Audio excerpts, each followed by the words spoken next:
Сәлем барлықтарыңызға. Бүгін бізде үй жағдайындағы донер. Өте жеңіл рецепт және өте дәмді. Міндетті түрде қайталап көріңіздер.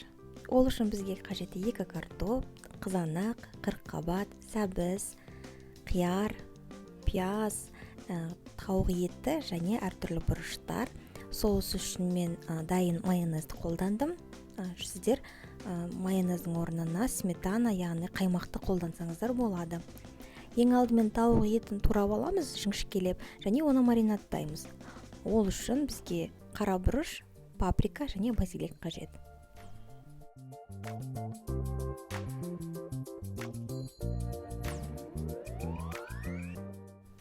Маринадқа 5-10 минутқа қойсаңыз болады.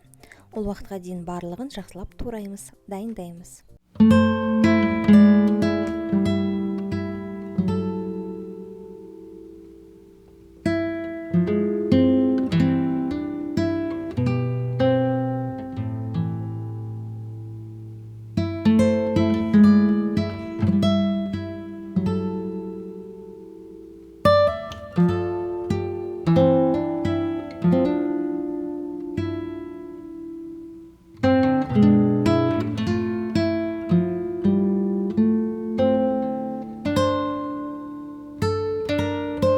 Уақытқа қойып қоямыз және оның суы шығады.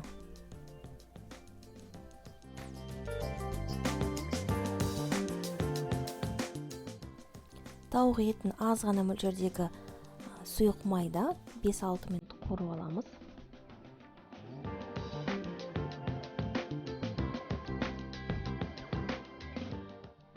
Соусын дайындаймын. Ол үшін мен кетчупты, майонезді және паприка, базилик, қара бұрышты араластырдым.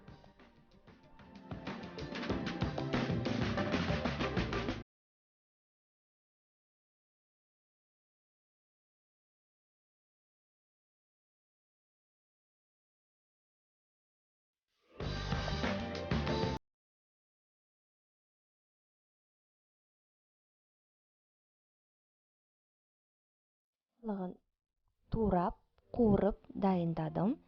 Енді тек донердің өзін дайындау ғана қалды.